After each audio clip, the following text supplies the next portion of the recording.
hérité de nos pères?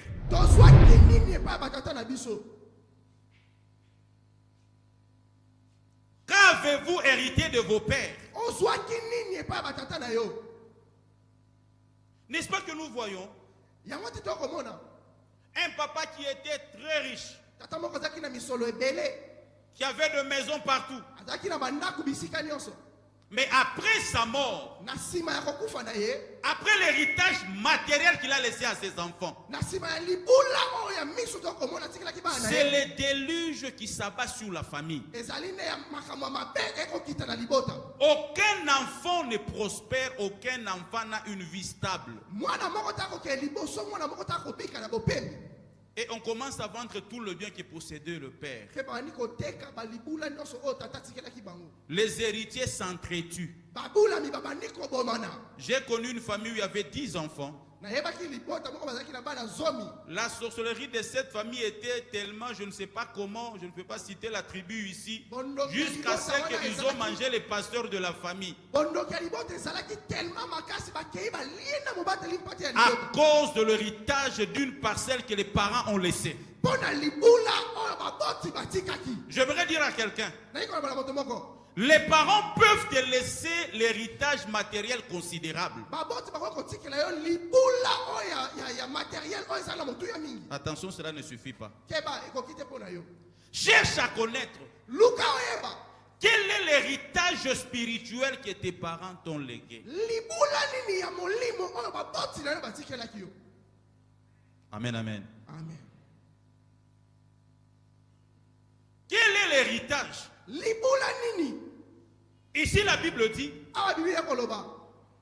la mauvaise manière que nous avons héritée de nos pères. Si pas nos pères,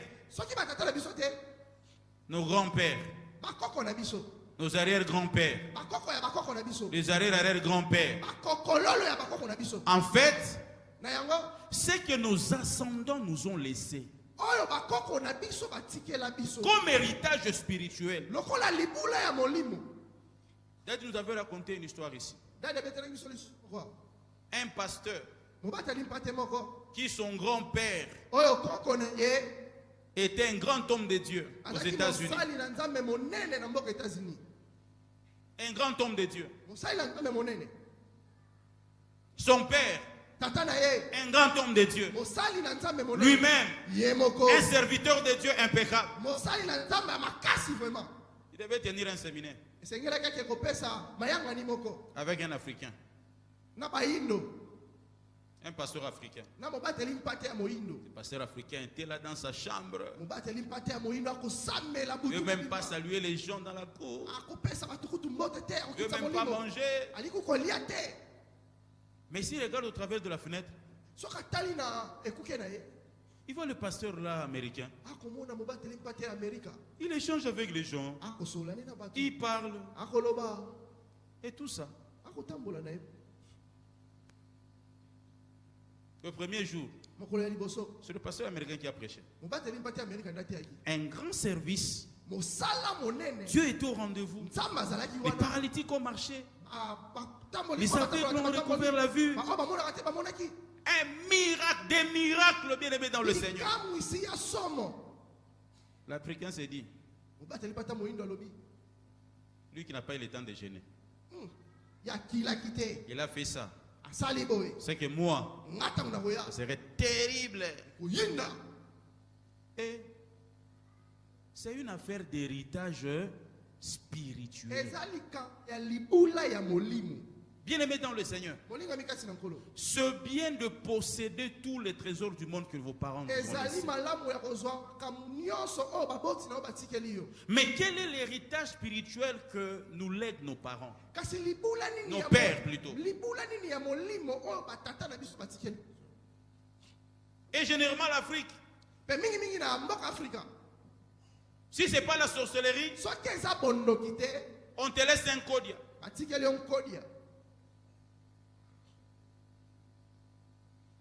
Si ce n'est pas un kodia, ne meurs pas.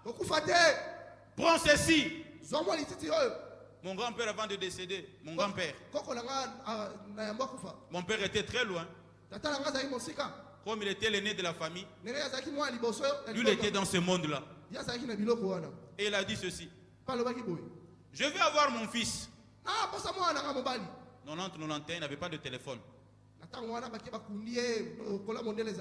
Et avant de rendre l'âme, sous son lit, le témoignage de notre petite fille qui était avec lui, avant de rendre l'âme, des casseroles bougeaient sous le lit. Maintenant, je me pose la question. Si mon père s'était présenté, parce qu'il travaillait déjà à la DGDR, il était bien.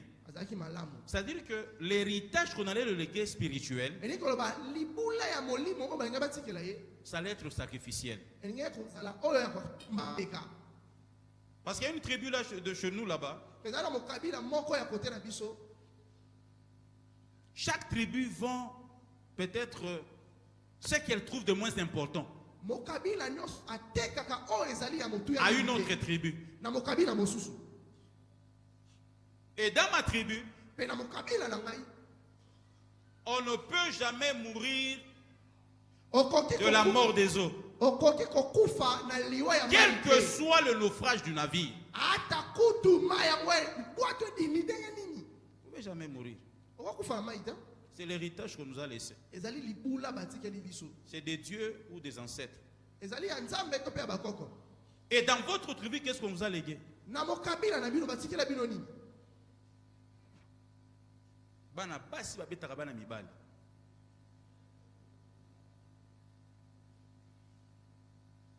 Héritage spirituel.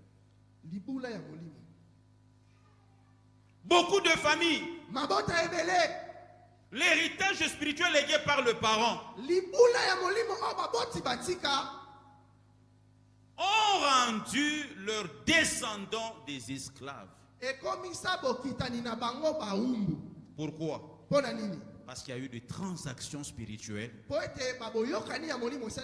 négatives qui ont été faites au nom des familles. C'est ainsi que vous verrez qu'une génération tout entière a été sacrifiée. Je le dis à long et à large pendant la semaine.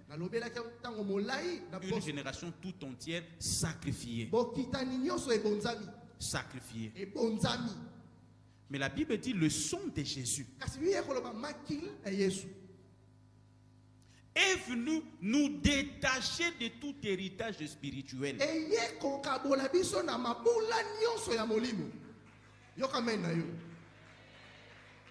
Le sang de Jésus est allé te chercher. Parce que la Bible nous dit, dans Colossiens chapitre 1, je pense, Jésus-Christ par sa mort à la croix, il nous a transportés. Il nous a transportés des ténèbres, de l'héritage spirituel des ténèbres. Jésus nous a transportés jusqu'à son royaume de lumière. Et cette transaction a été faite par le sang de Jésus. J'aimerais t'annoncer la bonne nouvelle ce matin. S'il y a eu des transactions dans votre famille, s'il y a eu des transactions négatives dans votre famille, il y a une transaction positive et supérieure de toutes les transactions spirituelles qui puissent exister, c'est la mort de Jésus à la croix. Même si on vous a légué la malédiction dans la famille, même si on vous a légué la sorcellerie dans la famille, même si on vous a légué la maladie héréditaire dans la famille, bien-aimé dans le Seigneur, ce matin je viens t'annoncer la bonne nouvelle. La transaction spirituelle faite par les sorciers de votre famille a des effets antérieurs. Mais la transaction de la mort de Jésus à la croix, pendant qu'il rendait l'âme, le sang a coulé, il t'a transporté de là où tu étais, il t'a délivré, Il t'a pris jusque dans son royaume. Ainsi, je vais déclarer ce matin, dans la vie d'une personne, que les maladies héréditaires n'auront plus d'effet sur ta vie. Est-ce que je parle à quelqu'un? Des morts précoces n'auront pas de bien-aimé d'effet sur votre famille. Parce que Jésus a tout vaincu à la croix. Jésus a vaincu à la croix les maladies héréditaires que t'as laissé la famille. Jésus a vaincu à la croix. Bien-aimé, je ne sais pas la sérénité de famille. Jésus a eu à vaincre à la croix tout ce que la famille a eu à vendre qui vous consistait. Qu'est-ce que la famille a vendu qui t'appartenait? Qu'est-ce que les sorciers ont vendu? Ils ont vendu ta maternité. Jésus-Christ est venu te chercher ce matin pour t'amener dans un monde de maternité. Ils ont vendu un bon travail.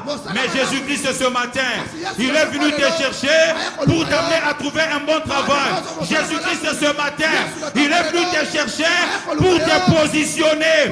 Tu ne seras plus la queue. Parce que le sang de Jésus n'a pas été bien aimé versé vainement. Le sang de Jésus a été versé pour une mission. Quel est l'héritage qu'on vous a légué à la famille? Moi qui vous parle ce matin. Moi qui vous parle ce matin. Je suis né dans une famille asthmatique. Des asthmatiques. Du côté maternel, nous avons des cousines, nous avons des cousins, des asthmatiques. Dans ma famille, des asthmatiques.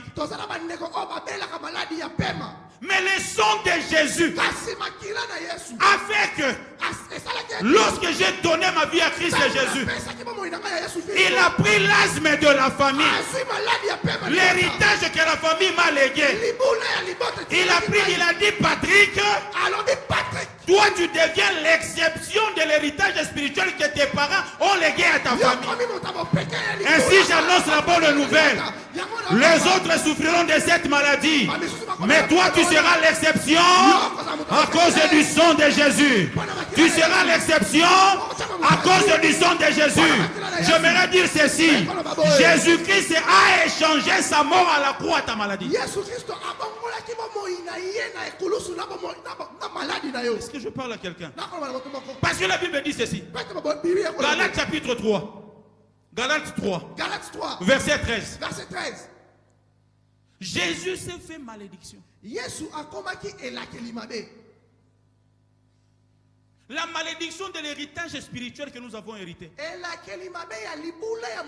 Jésus s'est fait malédiction. À la croix, il a porté tes malédictions.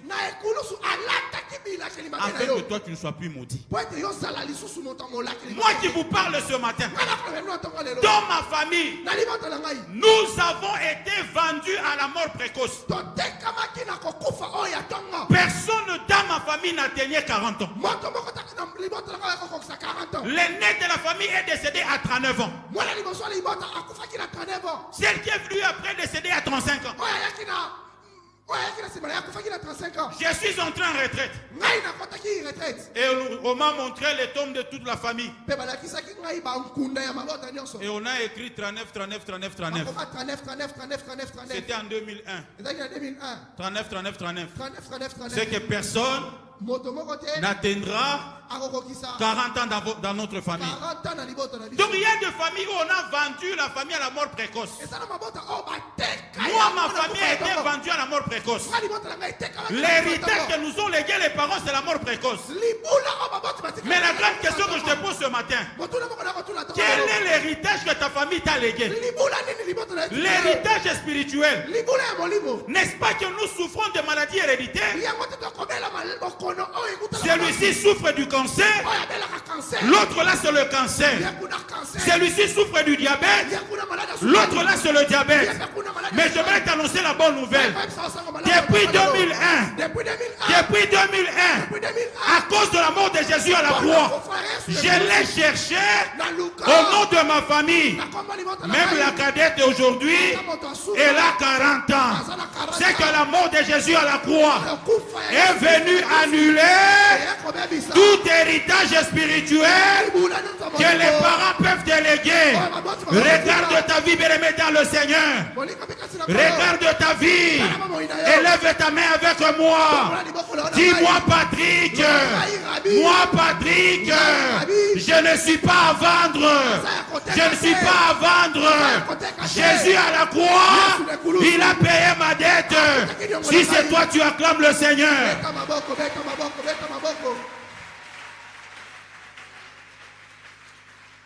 Il a versé son sang. Et pendant que je parle, j'ai pris le nom de Jésus sous l'alliance de notre Père de la maison, que tout héritage spirituel négatif qui régnait dans votre famille prend fin ce matin. J'ai dit prend fin ce matin. Et je le déclare au nom de Jésus. Je le déclare au nom de Jésus. Comme Dieu m'a montré en songe que mon intervention de cette semaine était pour que des familles sortent de la prison. Je déclare au nom de Jésus, sors de la prison spirituelle de famille. Tu as été vendu à la stérilité. Tu as été vendu au célibat. Tu as été vendu au chômage. Tu as été vendu, bien-aimé, je ne sais pas être toujours journalier. Mais ce matin, au nom de Jésus, il y a changement. Il y a changement qui s'annonce dans ta vie. Il y a changement. Il y a changement qui est en train de s'opérer. Qui après moi, changement. C'est possible au nom de Jésus. Des choses que nous prêchons ne sont pas de fables. C'est démontré à la lumière de la parole de Dieu. Le sang de Jésus n'a pas été coulé vainement. Si tu as le regard comme le souverain sacrificateur, tu ne vas rien bénéficier du sang de Jésus. Mais le sang de Jésus nous amène dans une transaction qui a des conséquences éternelles. L'héritage spirituel de nos pères a une fin. Mais bien aimé dans le Seigneur, la transaction spirituelle nous amène par le sang de Jésus nous amène jusque dans l'éternité. Qui t'a vendu? Qui a vendu le bonheur de la famille? Qui a hypothéqué votre destinée? Ce matin, sous l'onction de mon Père, je l'ai dépouillé de son mandat. Et je déclare que son mandat prend fin ce matin.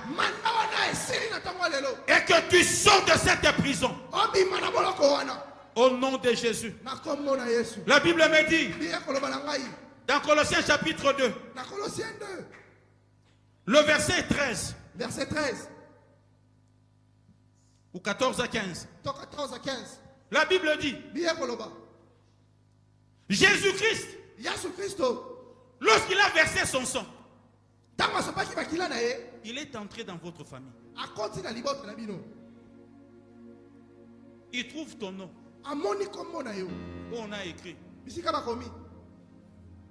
Manu Mané, son bonheur a été vendu. Lorsque Jésus-Christ à la croix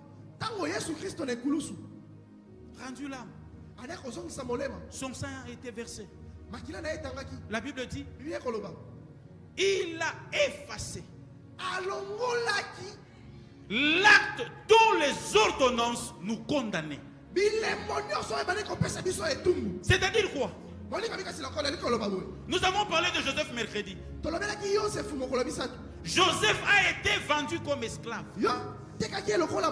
Condamné comme esclave.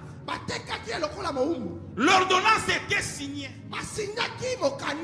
Mais Jésus-Christ, lorsqu'il entre dans la transaction spirituelle, même si c'est lui qui a été contractant bien aimé pour vous vendre, je ne sais pas, dans une vie de misère,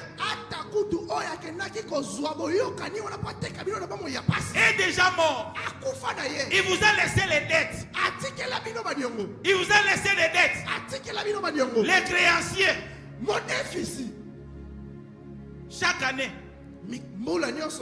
il vient donner la mort dans votre famille. Mais Jésus, par son sang, il entre dans votre famille. Il vient effacer. Il vient effacer avec son sang l'ordonnance qui t'est condamnée à ne pas te marier, à ne pas vivre les bonheurs dans ton mariage. L'ordonnance qui existait, c'est lui qui est condamné. Il ne lui reste que de purger la peine. Si pas la peine, je le dis sous le contrôle de nos éminents juristes qui sont ici. Si pas la peine, dans notre pays, tu peux bénéficier de la grâce présidentielle. Et tu sors de la prison. Mais dans l'héritage spirituel, il n'y a pas de grâce présidentielle.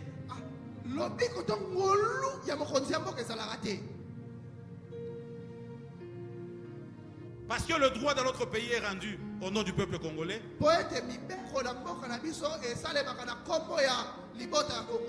La justice. Au nom du président de la République. Mais, quoi qu'il est le garant, le magistrat suprême, il n'est pas au-dessus de la loi. Même si tu accordes la grâce présidentielle, il n'est pas au-dessus de la loi. Mais la particularité avec notre Seigneur, il ne vient pas seulement nous accorder la grâce, mais il est au-dessus de la loi de ta famille.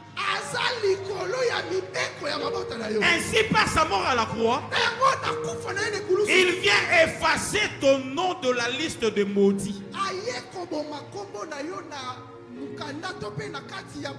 Il les a détruits en les clouant à la croix. Verset 15 nous dit, il a dépouillé les dominations. Les dominations, les autorités, il les a rendues publiquement en spectacle,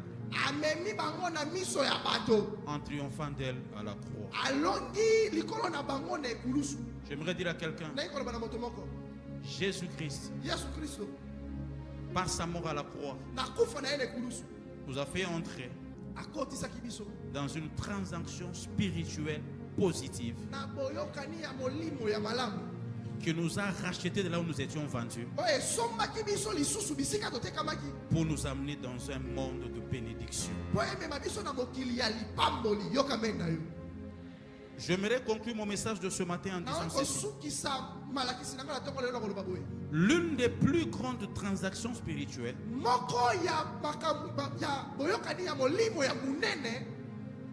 c'est celle qui s'est passée à la croix de Jésus. L'une des plus grandes, l'unique positive, c'est celle qui s'est passée à la croix de Jésus. Lorsqu'il a versé son sang. Et la Bible dit dans Hébreux 7, 22, il est le garant d'une nouvelle alliance excellente. Si tu as été vendu à des alliances négatives, Jésus-Christ t'a transporté dans une alliance positive, une alliance de bénédiction, une alliance d'une saison nouvelle, une alliance d'un nouveau départ, une alliance de bonnes nouvelles. Là, il dit dans sa mission, je suis venu afin que le captif soit délivré.